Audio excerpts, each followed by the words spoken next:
Many elderly people in Vietnam are living in difficult circumstances. Today, I want to share with you the story of an 85-year-old woman and her 45-year-old disabled daughter. The two live together in a small, old house, relying on each other. Old age, illness, and daily hardships are a challenge for them. What do they do to survive? Hello, everyone. Hello đây. My name is Quang and I live in Da Nang City, Vietnam. Today, I will take you to meet this mother and daughter and write about their daily lives. Join me in this process. This is the house of the woman, who is 85 years old this year. She lives with her daughter, Huyen, 43 years old, her son-in-law, and 3 grandchildren. The house was old and was where the whole family lived together every day. She recounted that when she was young, she participated in online activities and was imprisoned for a time. Later, she was awarded the second-class resistance medal by the state. But after the war, her life remained very difficult. Her husband died when her daughter was only 3 years old. Since then, she has raised her daughter alone. Her only daughter's name is Huyen. When she was born, she was perfectly healthy. But at 9 months old, after a severe fever, she became paralyzed and lost the ability to walk normally. More than 40 years have passed, and she still lives with that condition. Not only is she disabled, Huyen also suffers from lymphatic disease. Every time she has shortness of breath, she has to go to the emergency room. She shared that there were years when she spent more time in the hospital than at home. Out of 12 months in a year, she spends about 9 months undergoing treatment. The doctors and nurses at the hospital are all familiar with her. She recounted that during her many years of treatment, she witnessed many patients who were in the same ward but did not make it. Currently, only she and a woman named Huyen are still undergoing treatment. Even with health insurance, she still has to pay some of the expenses herself, because drawing blood is very difficult. Sometimes the medical staff have to prick her 5 or 6 times to get blood. Currently, Miss Huyen has 3 sons. Her first marriage had 1 husband, but they later separated. Her current husband has 2 more children with her and is always there to take care of the family. According to Miss Huyen, her husband works as a metalworker, earning about 20 USD a day. That amount is the main source of income to cover the expenses for 6 family members. What impressed her was his affection for his wife and children. She recounted that when he decided to marry her, his family objected because of her health condition. But he still chose to give her a bouquet of flowers. Every day he goes to work from morning until evening. When he returns home, He continues to cook, do laundry, wash dishes, take care of the children, and do the chores that she couldn't do. Every time she has to be hospitalized. A few days ago, her mother also returned from the hospital due to a headache. Despite her poor health, Miss Huyen still tried to go to the hospital to take care of her mother. Currently, the family has another worry. According to her mother and Miss Huyen, this house is slated for demolition. The family still owes about $180 million. They don't know where they will live after handing over the house. If they can't pay off this debt. Miss Huyen has 3 sons. The eldest is 18 years old this year. The second is 7 years old. And the youngest is only 4 years old. When I came to film, her husband had gone to work early in the morning. The 2 older sons had also gone to school, so only Miss Huyen, her mother, and the youngest son were at home. The boy's name is Ben, and he's 4 years old. My first impression was that Ben was very quick and lively. He was always running around the house, curious about everything around him, and often smiled when he saw the camera pointed at him. Ben has a bright face, intelligent eyes, and looks quite like his father. Even though he's young, he's used to his mother's frequent hospital visits for treatment and his father's all-day work to support the family. While the adults worry about illness, work, and life, Ben remains innocently playful with old toys and readily available items in the house. For a child, joy is sometimes simply running around the house, laughing and joking with his grandmother and mother, or looking at the camera with curious eyes. Even at just 4 years old, Ben already knows how to help his mother in his own way. Whenever Miss Huyen needs to go out, Ben often helps her with the wheelchair. The boy is too young to be of much help, but his actions show the love he has for his mother. For Miss Huyen, the wheelchair is her main means of transportation. According to her, this wheelchair was donated by several benefactors many years ago. Thanks to it, she can go out when necessary. Moving around is still very difficult. Rough roads, steps and stairs, or narrow paths are all obstacles for her. Each time going out takes a lot of time.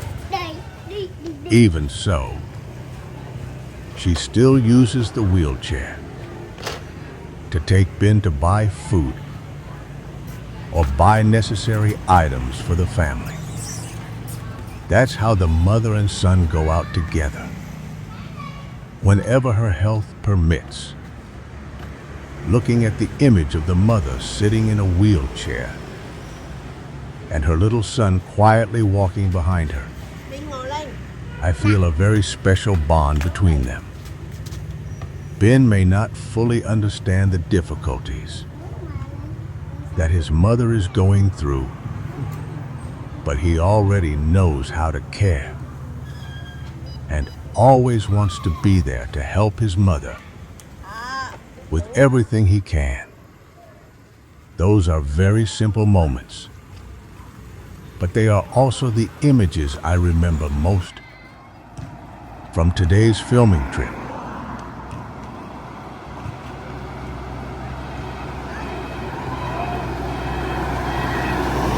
Now, I will give you a tour of the house where this family lives. This is a house with an area of about 30 square meters.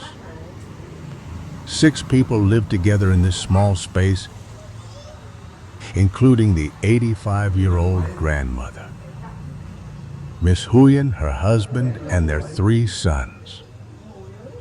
Although not large, the house has been a home for the whole family for many years.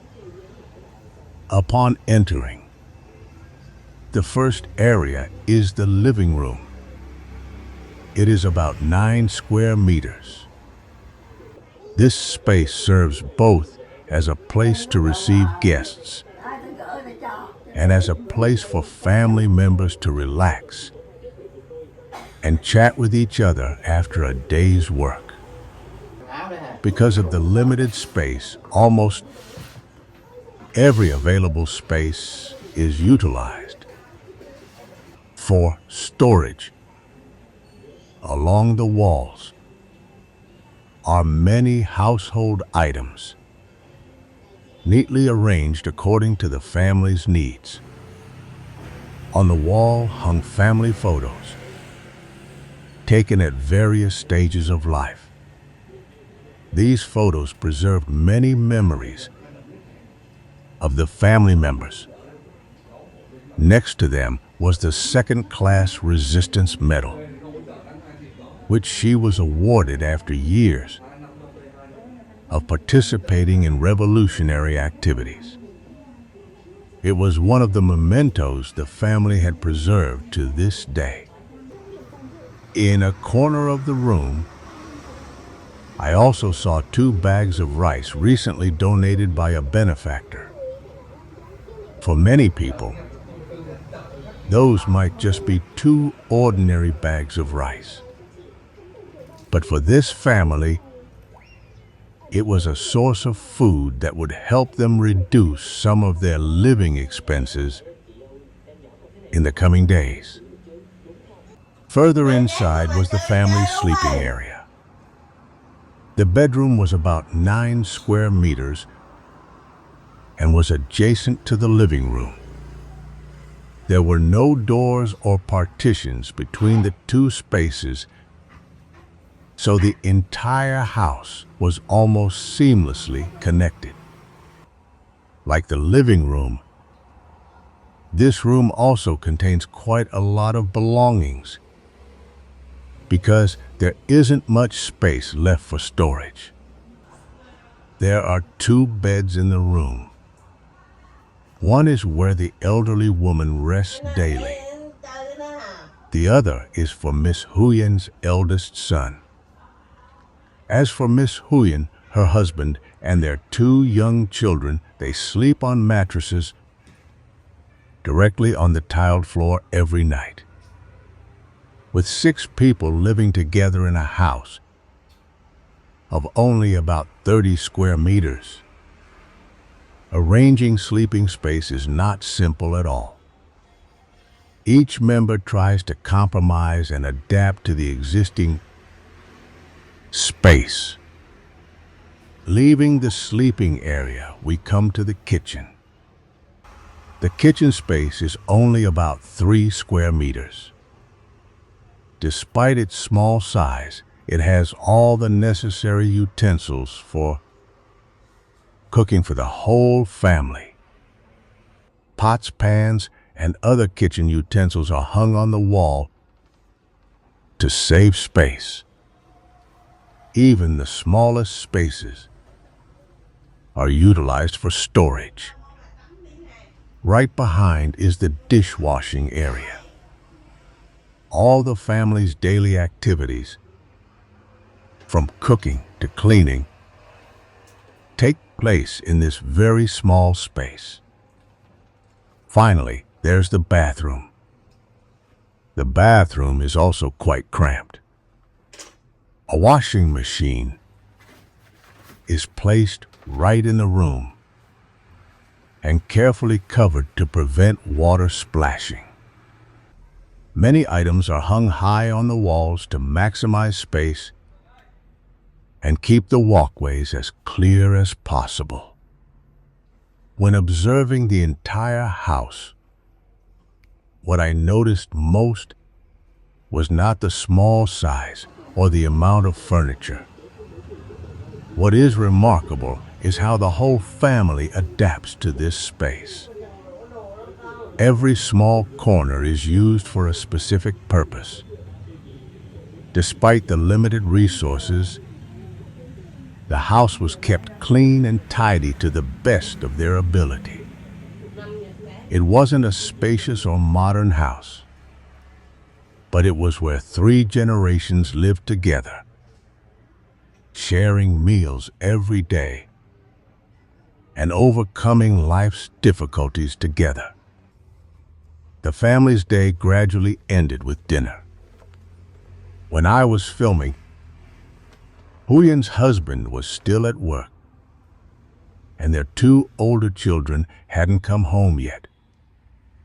Therefore, tonight's dinner consisted only of the grandmother and Huyen.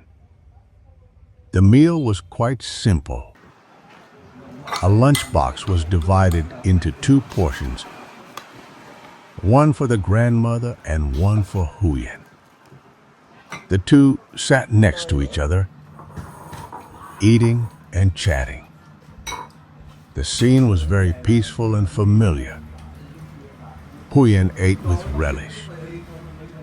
She said that when her health was stable, she always tried to eat enough to have the strength to fight off illness and hospital treatments. But the grandmother was different.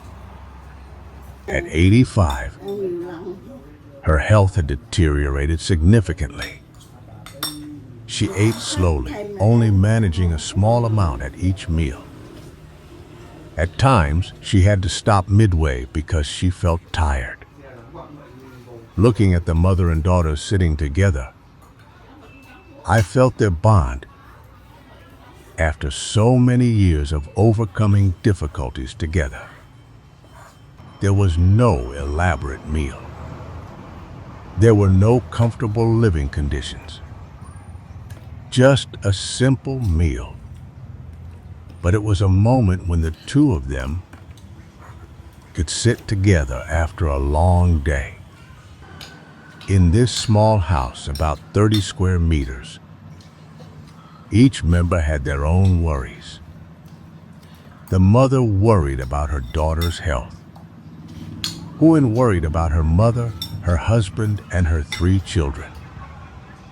The husband still worked tirelessly to provide for the whole family. And the children still tried their best to go to school every day, hoping for a better future. Before leaving this house, I carried many thoughts with me. What I remember most isn't the small house or the difficulties the family faced. It's how they always stayed together. Despite the hardships, they still tried to care for, love, and encourage each other every day. Perhaps that's what helped this family keep moving forward. Thank you for taking the time to watch the story of Mrs. Huyen's family and Miss Huyen. Hopefully, through this video, you can understand more about a small corner of the lives of ordinary people in Vietnam. If you want to see more authentic stories about life, people, and Vietnamese culture, don't forget to subscribe to the channel to accompany me on future journeys. Thank you and see you in the next video.